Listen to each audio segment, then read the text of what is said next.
Something broke. Before we get into all that, let's back up a little bit and show the completion of the build. That new battery we bought didn't fit in the battery box we had, so we had to take a trip to Summit Racing. Noah now has his own customer profile at AutoZone and Summit. He's set. Thank you.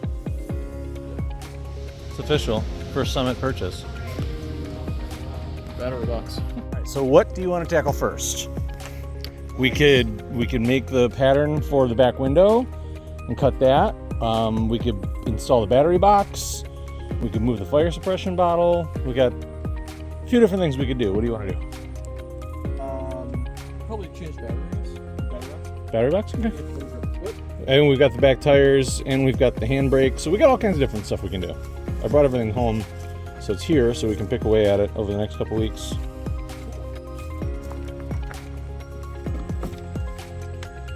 All right, fits. So that's good. As long as we don't hit this, it should be fine. Yep. All right, and then the one on your right. Yep.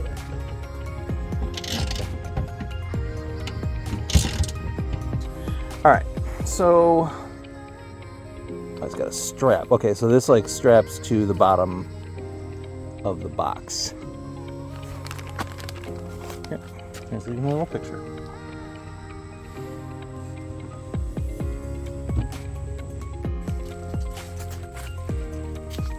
Make sure you have the negative towards you because that's where the black cable is.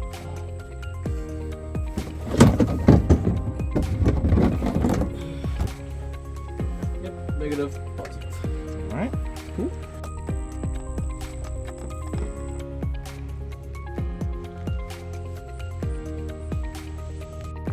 So we got to figure out where we're going to mount that thing to where it's comfortable to use and it's not in the way of you shifting. That's what I was afraid of, is it's going to be by your elbow, so when you're shifting, you're going to be knocking into it. Like, that's why I was saying I feel like it needs to go up here in front of the shifter. Because it's just, this is not a good spot for it. I feel like it has to go in front of the shifter. I think it's here. I think it's time. I think it's time. Caught me where it's like half asleep. Well, I figured you'd be excited about this. We've been waiting for you. This is very exciting.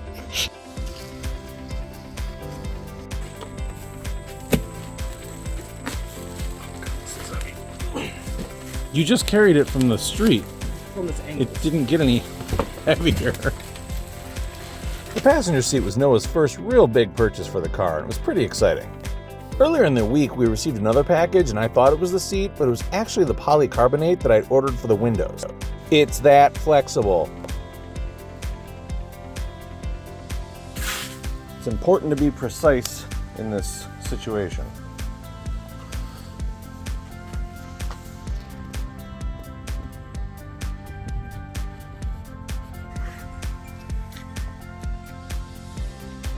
All right, so whenever you make a cardboard template of anything, obviously it may not be totally perfect, but it's a template.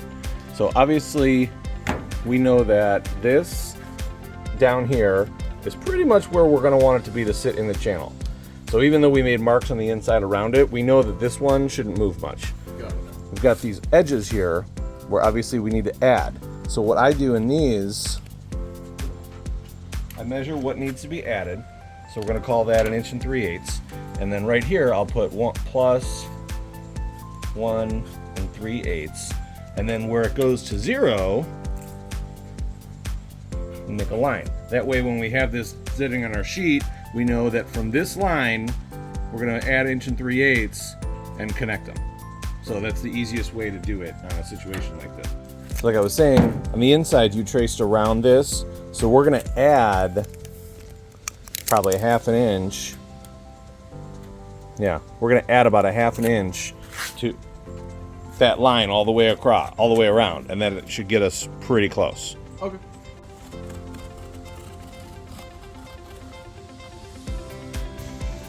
All right, so let's take that set it on the back window. Let's see how it fits in the channel because we can make adjustments. It's way easier to adjust cardboard than it is the good stuff.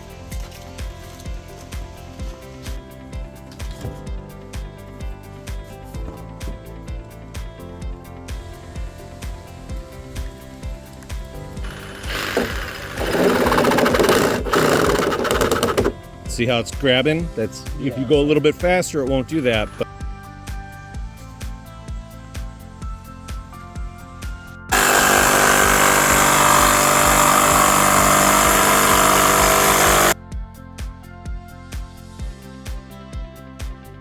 We got windows.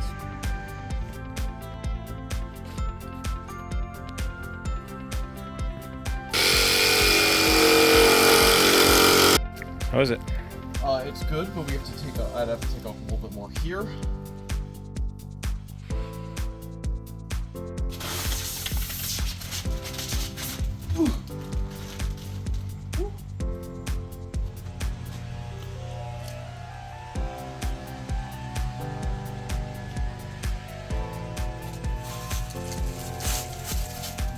One more thing off the list. Yep. All right, can you guess what we're gonna do next? Poke the third one on the butt. We're gonna probably. Is there 2 more down here? Mm-hmm. So we'll probably do the other 2 down here on the bottom. I know it's 13 inches. We can go 13 inches from here to there. Yes, sir. Pull that back so that the tape measure body isn't in the way. Yeah, that's why I was slightly leaning it up. What I'm saying is, when you measure something like that, you can do that, and then you can make your mark right next to the 13. That way the body's not in the way. It's just one less thing to screw you up. All right, now how confident are you that those are lined up from side to side?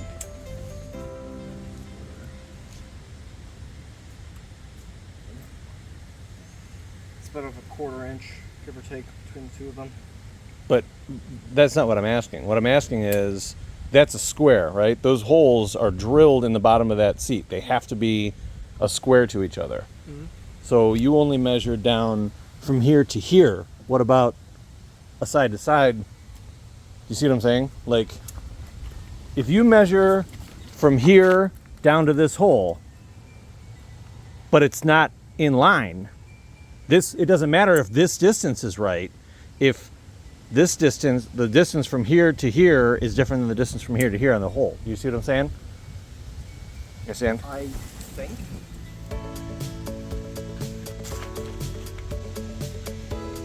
See how important that was? Yes. We'd have been 1/4 inch off on that hole. We'd have been screwed. I'm assuming. I mean, I don't know anything about trains, but I feel like they work better when they're not ramming into each other.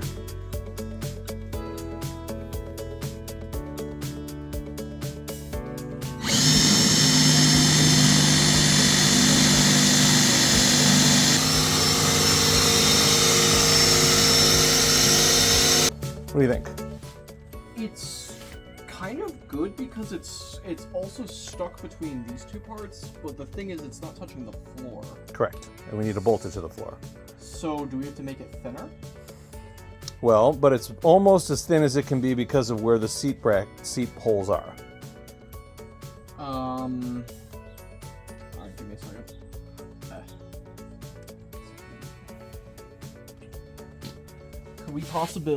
Could it be a possibility that we have it a little bit higher and have it on the part that goes upwards, you know? Or do you think that we might need something underneath the bracket to make sure it's touching the floor? Those are all good ideas. What I would propose is, hand me that marker. Angle cut or grind this so that the bottom parts touch the floor, because it's really important that this thing bolts to the floor. Okay. I can't see this one. I'm just going to make a blind mark. So by doing that, it's no longer touching the foam, like the little slopes. Yep, exactly. That's part of the body. Yep. And by doing that, then the bottom will touch the floor, enough of the stuff, but we're not taking off enough that the screws won't be there. Or the screws can still be there.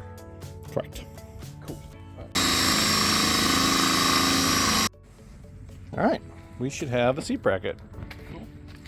Try to put it in, see if it lines up everywhere.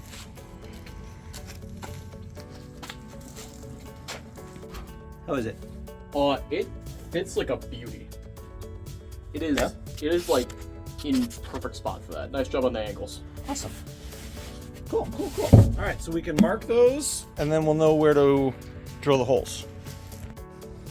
This is also why we don't throw away the cardboard templates we've made until we're completely done with the project, because the one we made for the seat base is perfect now for figuring out where to drill the holes to bolt it to the floor.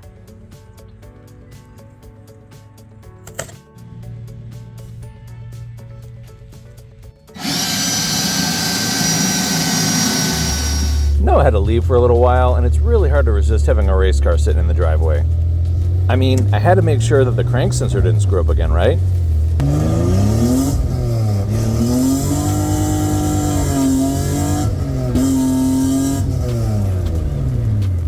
Once we figured out where the handbrake was going to go, Noah asked if we were going to do welding.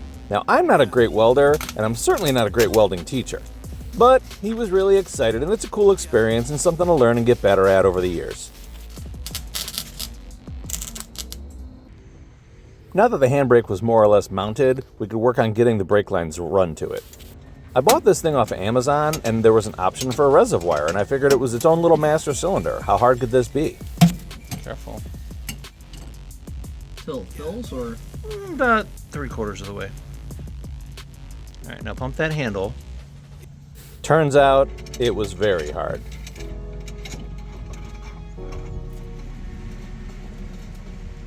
After about 80,000 pumps, it still wasn't pushing fluid, and I was getting pretty defeated. Fortunately, I have awesome friends, and Dustin stayed late so Dad and I could bring the car out to Redline, use a lift, use an actual welder, and get this thing working. We learned that the handbrake needs to be tied in with the master cylinder instead of cutting the line like I did, and we got it to bleed, and we were very excited. Dustin redid the weld so that it actually hold, and we briefly caught the car on fire. Shameless plug. But ultimately, we were successful and the handbrake worked. Well, once we tested it.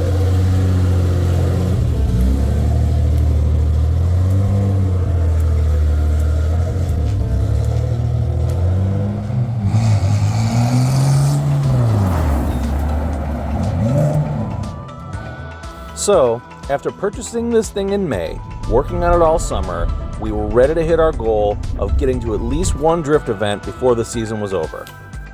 Noah had very, very little seat time, so I wasn't really expecting much, but it was still very exciting to be there. And he absolutely surpassed everyone's expectations. And with John on the property, I knew he'd get some great feedback and guidance. Obviously our last event of the season, so we're going to try to make it a banger. Trunk or treat. We're going to shut down the track from 6 to 7:30 or so. We're not doing any drifting comp, no other mini games. As far as safety concerns today, obviously you guys are very used to the whole SA 2020 helmet. 2015 is acceptable. It's the last year. Next year you're going to have to get that. So make sure you guys, if you're drivers, there is no there should be, it's unacceptable to not have an SA helmet, right? We're trying to enforce the passenger side of things, but it's very hard because we're trying to keep growing as a venue and an event organization. So when you're going to go ahead and continue back in here, you're going to loop around, go in this side little corner, come back around, and this is where you're going to shut down right here. O'Reilly's Auto Parts. Open grid. Okay, cool. Yeah, so we're just doing, obviously it does get a little slippery. They're all hollowed out. You know, obviously I'm going to encourage you guys to drive and drift into the pumpkins, but they'll be off the wall a little bit at least, as much as we can, and they're pretty big pumpkins. So obviously be mindful of that too. The walls aren't exactly forgiving here, but they haven't really done anybody too dirty. So with the drivers meeting over, it was showtime. Yeah.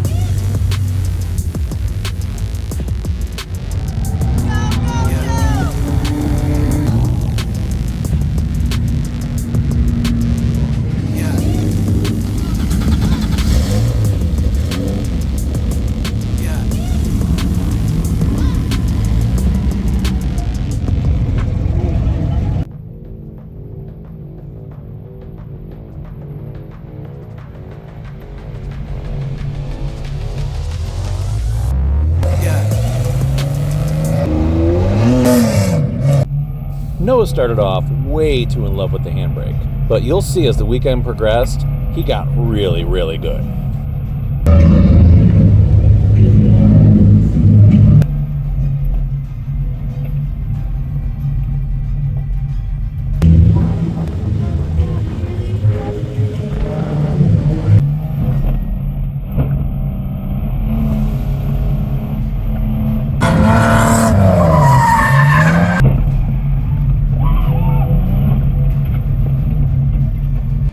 And the fact that he's never had any interest in cars until he rode in a drift car in April, never drove stick, and by October was on a track in his own race car, I'm going to call that a win.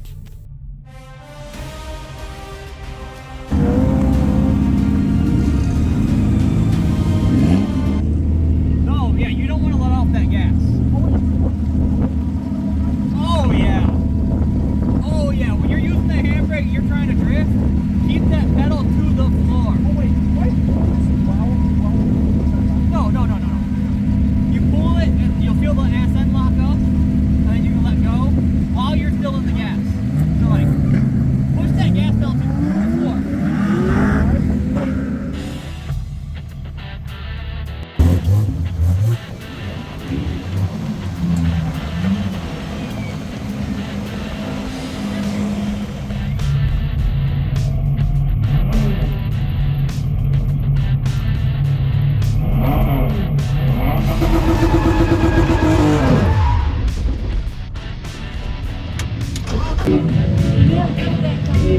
Nope.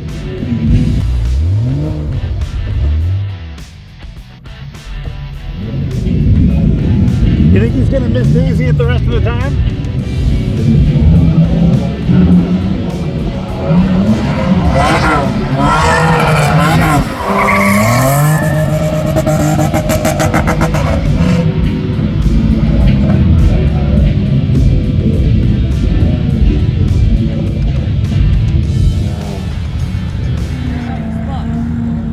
So now you gotta figure out the modulating that throttle just to keep it enough out there to keep it spinning, but not all the way around. But you're getting it. You're doing awesome, dude. Awesome. And then, of course, the first of the track gremlins showed up. Yep. I think it's the bottom side of this. Big hose. Yeah, this one here. It's spraying out the side. I think it's like under the clamp right there. Let the thing cool down for a minute.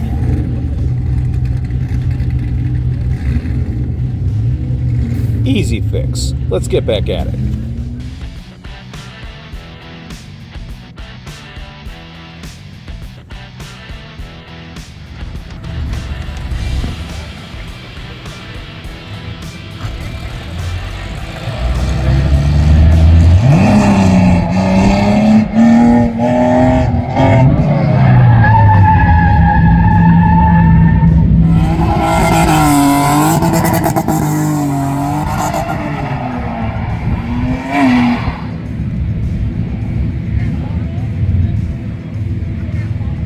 Time for some mentoring.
He even convinced Jeanette to go for a ride.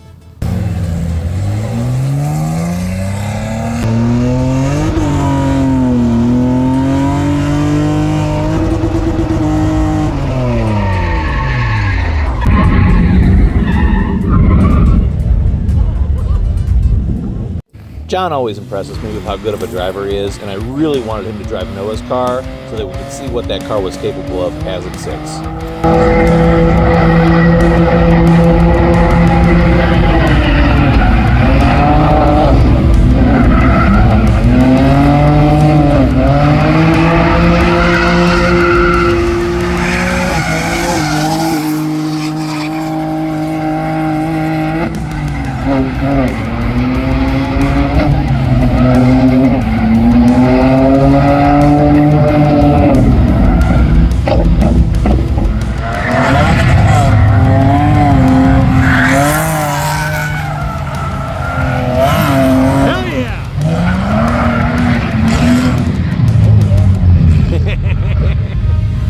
I told myself, if you spin out again, stay in it.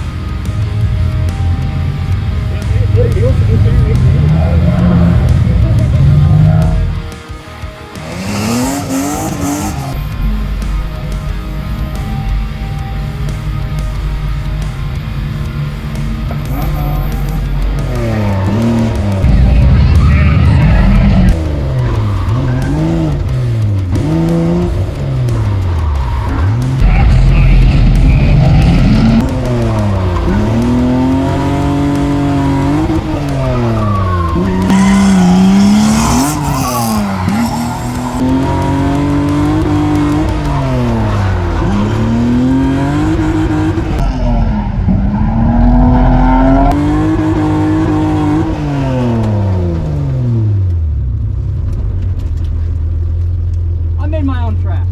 I swear, you're such a bet. All right, Mr. Miyagi, what's your feedback on the car? Has no front grip at all. Okay, Just pushes the front end through everything. so what does that mean? What do we got to do? Pull the tire pressure down a little bit. Okay, we can do that. Try that. See, what are they at? Maybe 30? Yeah, let's see what they're at. Bump them down a little bit. Try to get a little more grip. It didn't just push through every corner. Okay. But it felt like it kind of did the thing. So I put on my crew chief hat, swapped the tires, and adjusted the air pressure while the boys went out and played.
And then it was time for trunk or treat. They actually had a really good turnout for this being their first trunk or treat at an event.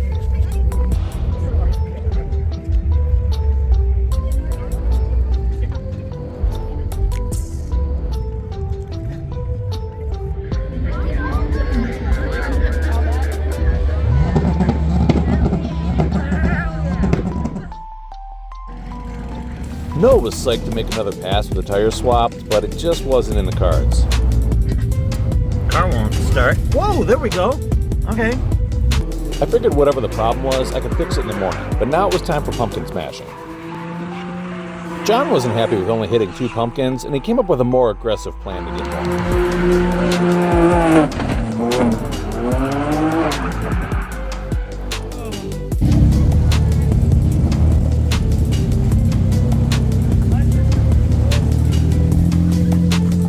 When you went up, I told Jeanette, I'm like, I don't know what John's gonna do besides wreck his car, and then That's the thing I said in my head. I'm like, this is gonna be bad. and then you just put it right into the wall.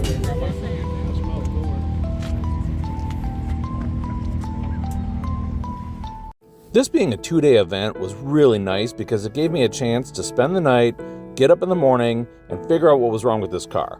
I had a hunch.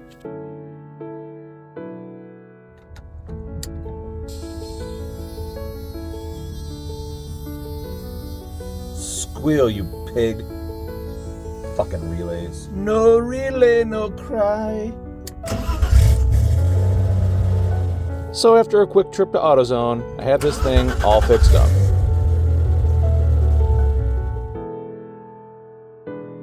Right here. They changed the track layout for the second day, which was also pretty cool. And then we're going to come around and do this little chicane thing to the OG bank over here. And then we're going to cross through the infield, do the second bank again, and then just exit. Go down. Okay. So with the new back tires on the front, so it's got more grip, we're ready to see what this thing would do.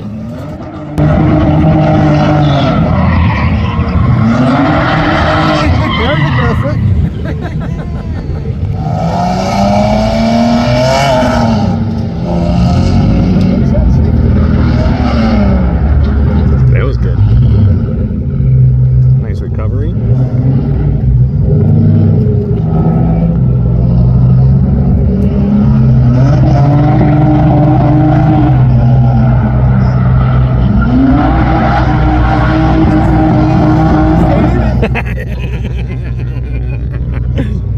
Noah hot lapped this thing and got 24 passes in over the 2 days. And he just kept getting better and better.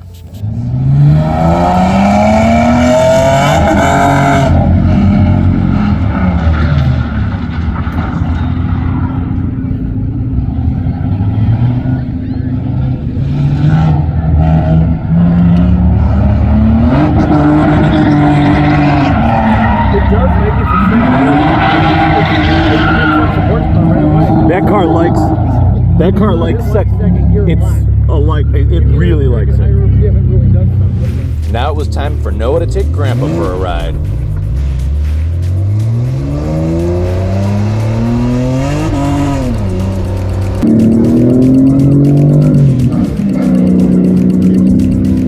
Go, buddy, you got it. All right, good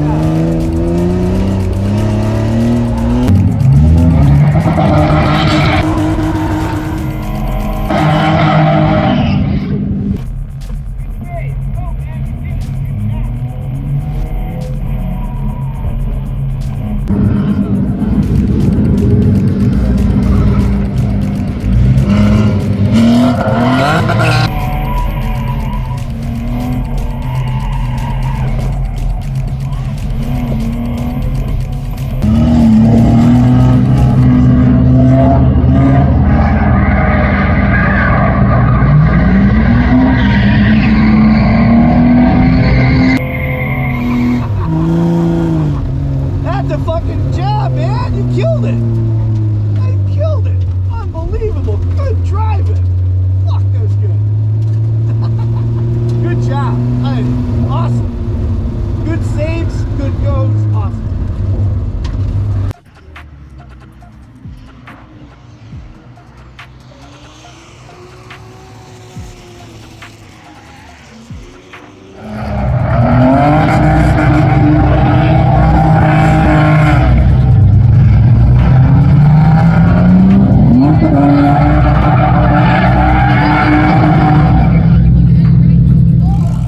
Hell of a save.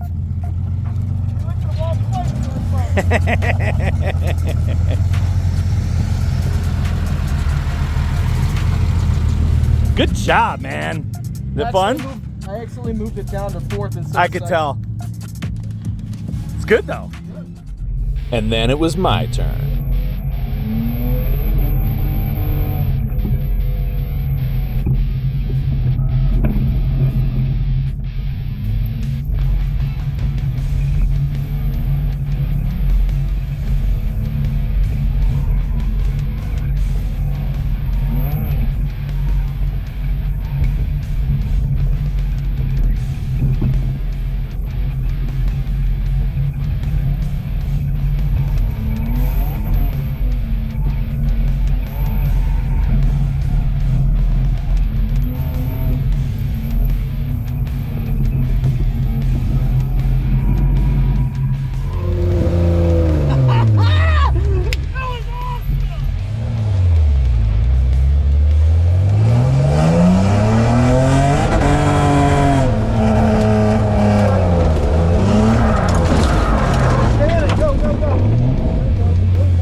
Yeah.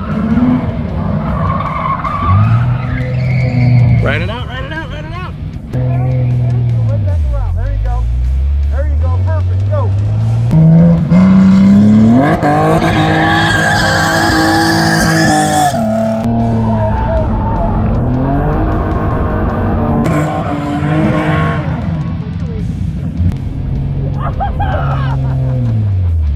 That was by far Noah's best pass of the weekend, but all good things must come to an end.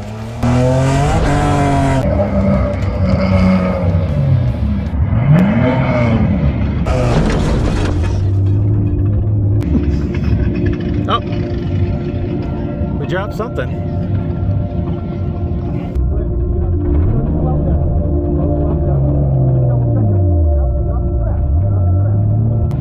Something broke. Nah, something broke.